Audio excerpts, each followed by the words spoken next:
Man, heart check, right? Well, we're just going to keep this ball rolling right now. You kind of saw this gentleman a little bit earlier make a quick appearance, but we're going to have him come out now. And I just want you to give a big round of applause to Captain America. Let's bring him into the pivot. Captain. Have a seat right here, Captain. I'll tell you what, I'm going to move over on this side. You sit right there. Okay. All right. Can I put this here? You can put it right there, brother. Come on. So we just want to talk for a minute. I'm nervous. Man, so these bricks didn't have a chance, man. Nope. All right. So, Cap, is it okay if I call you Cap? Sure. All right. I didn't want to get good. broken in half or nothing, so I'm just checking. So, Cap, let me just ask you a question. Where did it all start for you? Tell us a little bit about your history and how you get here right now. Well, I was born in July 4th of 1918, Brooklyn, New York. Yeah. And so I have a father who was in the military, and my mom was, she was a nurse. Mm-hmm. And, when World War II came along, I wanted to follow my father's steps. And so I joined the military. And so I kind of had like a solo gig during the World War II. But now I have this, life group, guys that I hang out, as you know. Yeah, really? The Avengers, yeah. Oh, yeah, I heard of them. I've heard of them, okay. Yeah, it's pretty good guys. Wow, yeah. Yeah, one loses his temper sometimes. Oh, okay, all right. So now let me ask you this. Have you always been a superhero? No. No? Mm-mm.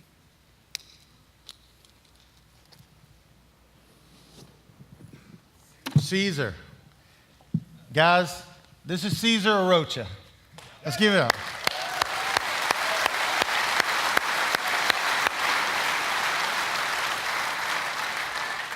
So, Cesar, why don't you really tell these guys where Cesar started? Well, it was down south, Venezuela. That's where I was born.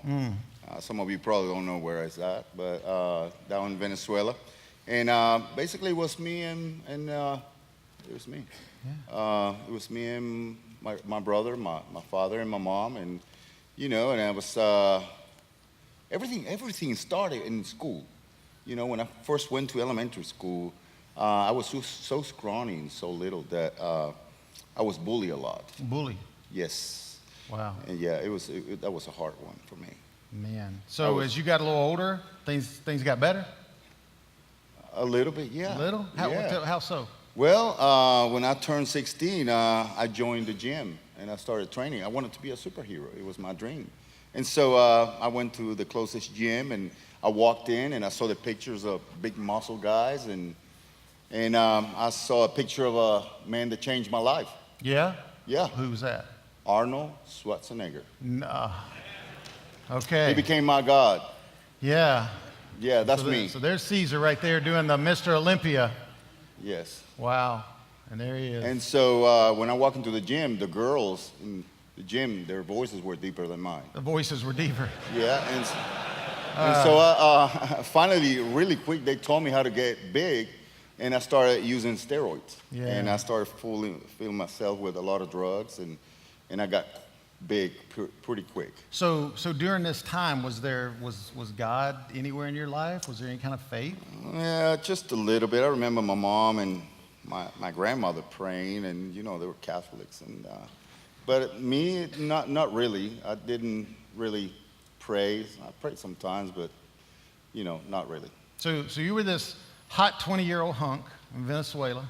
Oh, yeah. Competing in competitions, winning every girl. Winning stud of the year, yeah, right? Okay. And then you met a girl, right? Yeah, I got every girl that I wanted to. I was good, yeah. Wow. And Hampson, too. And so I got this girl, and of course, I got her pregnant. Oh. And so the best thing that came out of that was my first son, Cesar, CJ. Yeah. And so, everything, actually, the sport became a god. Yeah. And so I started getting big, and so then she cheated on me. And then I said, nah, that's not going to happen. So we got divorced, and I said, I'm going to the United States of America to compete in professional bodybuilding. And I left everybody. I left everything. Even your son? Yes. Just walked out? He was an obstacle in my life. Yeah. Wow. He was a stronghold, kind of thing. And so I came here. Yes. So now here you're here in America.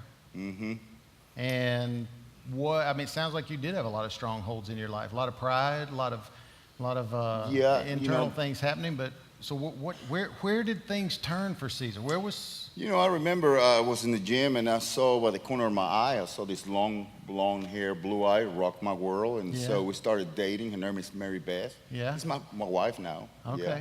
And so she got struck with cancer in 1994. And that was really my desert. That was when God really showed me that he was God and not me. And I was at the end of my rope. And I never prayed to God. I never asked him for anything. But feeling that I was going to lose her, I really got on my knees and I asked God to give me a chance, I guess.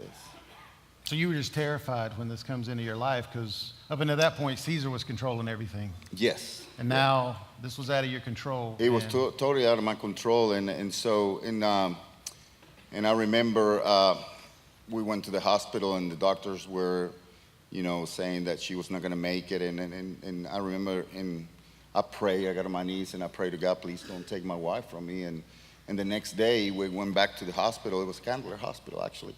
And the doctors came in and said, I got a surprise for you. Surprise? What are you talking about? And he said, I can't explain it, but your wife has no cancer. Wow. Man. Hey, praise the Lord, man. And Bill, that night, like you asked me, I was not a Christian. Yeah. And God heard me. And just a lost man like me, why? Just crying out. I mean, just grace and mercy just fall upon me that night. And so what happened? So November 24, the year 2009 p.m., I gave my life to Christ with my wife, both together in Tybee Island, sitting in a round table just like this. Wow. We give our life. That's fantastic, man. So here was Cesar, big bodybuilder, big superstar in Venezuela, comes over here, goes through a lot of trials, gets saved, and then life just became perfect, right? Everything was great, no problems at all after that. No, not really. Yeah. God didn't start sending me into the ministry until 2005.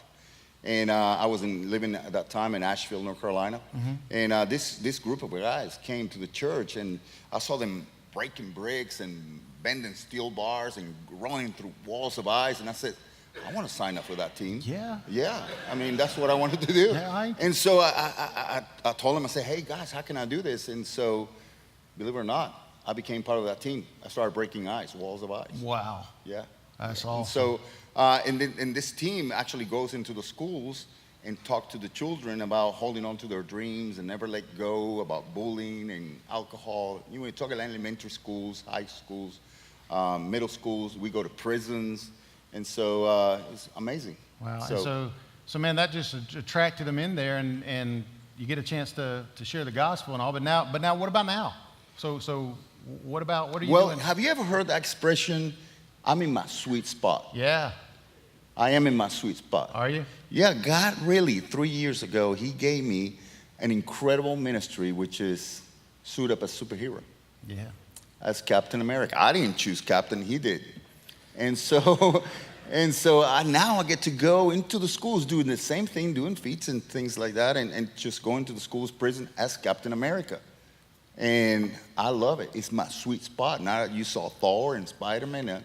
Dude, that was awesome. Awesome Yeah. gig. Yeah, I love it. I mean, I'm going to go home, and when nobody's looking, I'm going to try to break something. But you know what? I'm sure some of these guys, I know some of these guys are probably asking, I'm 53 years old. Don't tell anybody. But if God tells you to do something like this, will you do it? With God has no age. Yeah. It's his time. I'm like a book of Esther. It says, you were born for such a time as this. Man. And so this is what I do now. So now the mission of Heroes Overcome is going all over the world, as far as God can send me, and tell everybody that they're created by the Almighty God to become the heroes that He created you to be. Wow. And He's using this. Great.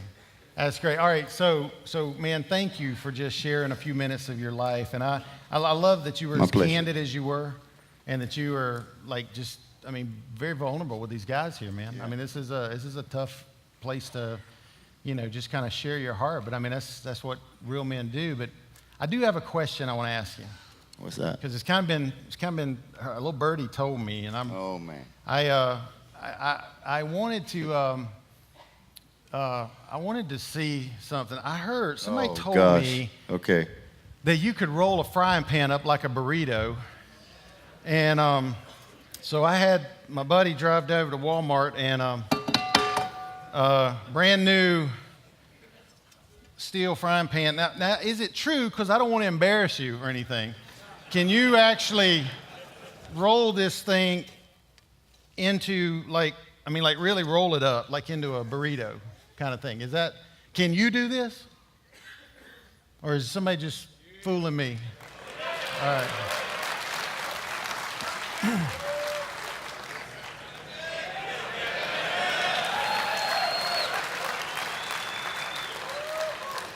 Here you go, big boy. Show me what you got.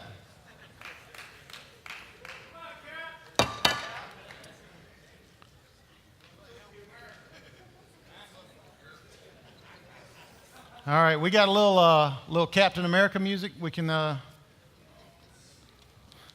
of give him some little adrenaline here. If he rolls it up, Bill has to unroll it. That's what I'm going to do when I'm by myself later, okay?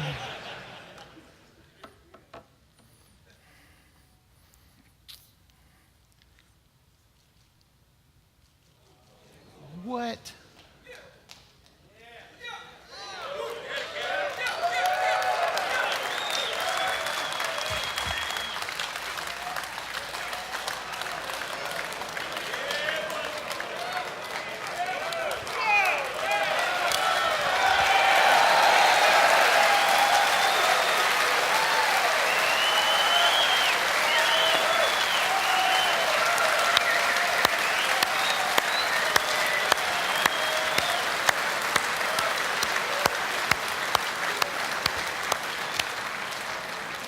Well, drop the mic, right? All right, Cap. Thanks, buddy. Thank you, man. God bless you. Let's give it up for Cesar.